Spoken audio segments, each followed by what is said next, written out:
As we talk more and more about the upcoming Google Pixel Fold, there is one comment that I am getting a whole bunch of, and it is that, yeah, it sounds great, but as long as it's running the Google Tensor 2, I'm just not interested. That processor is just too slow for me. I don't want to use a phone running that processor. And in this video, I'm going to try to do my best to show you guys that that's not actually as big a deal as you may think it is. We're going to take an S23 Ultra running the Snapdragon 8 Gen 2, presumably the very same processor that the Z Fold 5 will be running.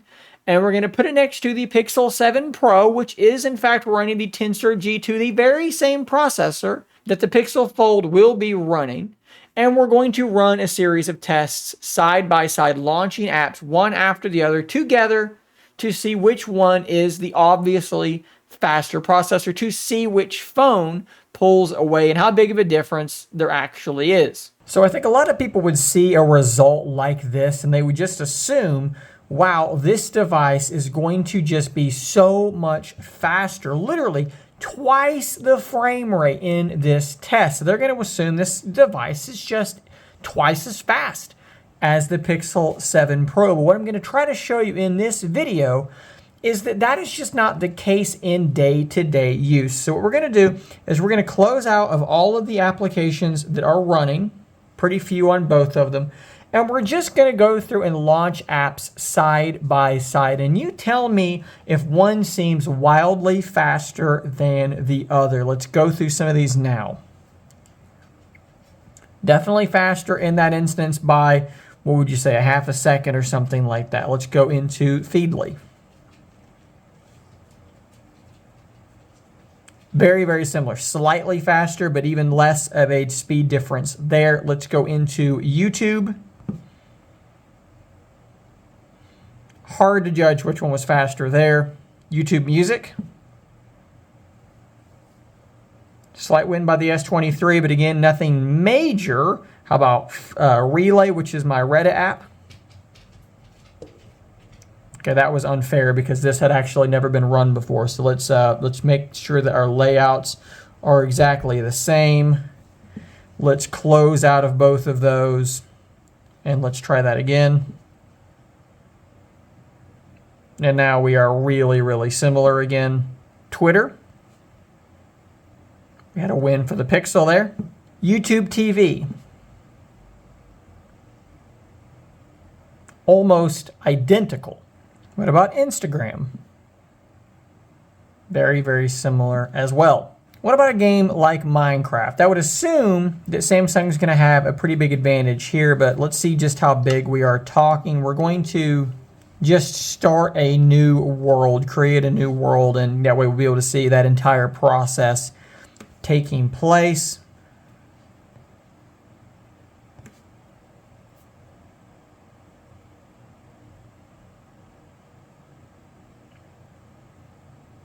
That was actually kind of surprising because, in fact, the Pixel 7 Pro was far and away faster than the S23 Ultra in a test. I thought the Galaxy phone would be faster. Now look, I want to make this perfectly clear. This is not the same as speed testing the Z Fold 5 versus the Pixel Fold.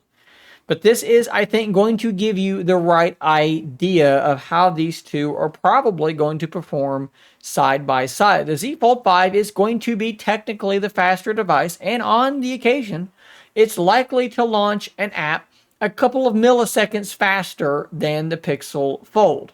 Strangely enough, there, the Pixel 7 Pro did get into Minecraft faster than the S23 Ultra. There will likely be times where the Pixel Fold is faster than the Z Fold 5, despite the fact that in synthetic benchmarks, the Z Fold 5 will absolutely trash the Pixel Fold and its lowly Tensor G2. Guys, the point that I'm trying to make here is that synthetic benchmarks are not equivalent to day-to-day use, and I would submit to you with some confidence that if you're expecting the Pixel Fold to be wildly slower, inferior in performance to Samsung's device, that is simply not going to be the case. The Samsung device should, on average, be a little bit faster, but we are talking about such a small amount. What you just saw in that video, such a small amount, milliseconds at times, that I just don't think that this is really a conversation even worth having at this point. Both of these devices are going to be extremely fast devices, okay? The bigger thing I think we should be talking about is the efficiency, the battery life on these two, because the performance to me is going to be a wash. Unless you're buying these things because you want to play Genshin Impact at maxed out settings at the highest possible frame rate, then maybe go with the Z Fold. But most of us aren't necessarily buying things based on that alone. There are more important factors, and the performance of these two SoCs are simply close enough that, to me, I think you can just call it a wash and move on to other differentiating factors like their efficiency or the cameras or the screens, so forth and so on. So hopefully this has been somewhat entertainment, but also educational in the sense that maybe now you know what to expect between these two devices going forward. Hit that subscribe button before you go. More content like this is coming every single day. I can promise you of that. I will see you on the next one. And until next time, stay nerdy, my friends.